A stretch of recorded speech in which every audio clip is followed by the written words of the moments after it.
What's up, people? This is DET Aquarium, and today we're going to go over the last part on how to keep and breed shrimp successfully. In this video, we're going to go over daily and weekly maintenance.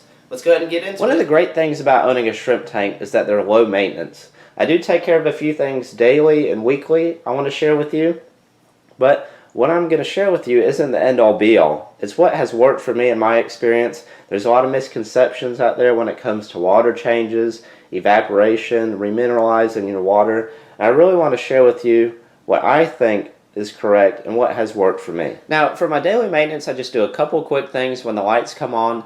The first thing, I make sure that all the shrimp look active and lively. Make sure nothing looks out of the ordinary. Very, very seldom you're going to have a shrimp death. Unfortunately, they don't have an indefinite lifespan. And when that time comes, just make sure you take it out of the shrimp tank. Don't let it deteriorate because it's going to foul your water parameters. And that's the farthest thing that you want to happen, because then it's just going to snowball and more shrimp may pass away. The next daily thing I do with all my shrimp tanks is I take a look at the water levels. And that's because evaporation is going to occur throughout the week. Now, you can tell the shrimp tank in front of you needs a little top off, but what type of water do I use? And how do I go about doing it? Now, I use pure RODI water with 0 TDS. And that's because when evaporation occurs, the water is leaving your shrimp tank, but the minerals, the trace elements, the salts, everything that comprises TDS is going to stay within. So if you're trying to keep a nice stable TDS, or try to stay at a certain number or so, you don't want to keep remineralizing your top-off water, because at the end of the week you're not going to even recognize the TDS that you're aiming for. So again, stick with pure RODI water with 0 TDS when topping off. I simply just put it in a bucket and slowly pour it into the shrimp tank. Now, the last little bit of daily maintenance that I do throughout the week is not even a necessity. I use this product in front of you, Mind Room by Borneo Wild. Now, this adds essential trace elements to the shrimp tank to ensure proper molting. Now, they may be getting those trace elements through the water column, from the food I'm giving them, from other supplements that I've added, but we want to be sure 100% that they're getting them one way or another. Because most times than not, shrimp are dying because of failing to shed their exoskeleton or failing to molt. So I want to create an atmosphere or environment that I know for sure that if they die, it's not because of something that I could have prevented. The only weekly maintenance I actually perform on any of my shrimp tanks is I check the TDS with my TDS meter. And that's because I want to make sure it hasn't adjusted or fluctuated for any reason, and it's stable and where I want them to be.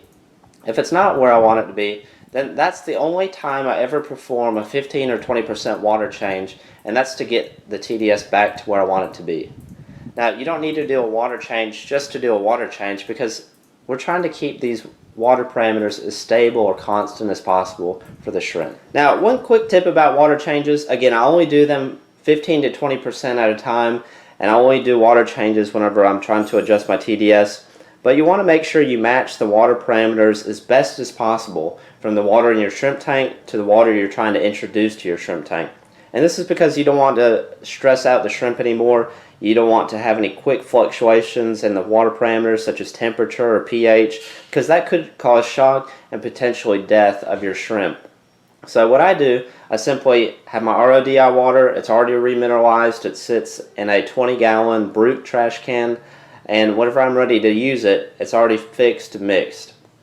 So from there, I just pour it into a bucket, and then I slowly pour the water into the shrimp tank. Now, this is how I do it. I know many people do it different ways. It's just worked for me, and that's what I suggest to you. That's all for this video on how to keep and breed shrimp successfully. Can you believe that's the only daily and weekly maintenance that's needed? Well, that's all I do. And that concludes our series. I really appreciate all the support I've received so far. I hope you've enjoyed this video along with the series. If you have any comments or questions, please leave them. I'll get back to you as soon as possible. Other than that, you guys have a great week ahead.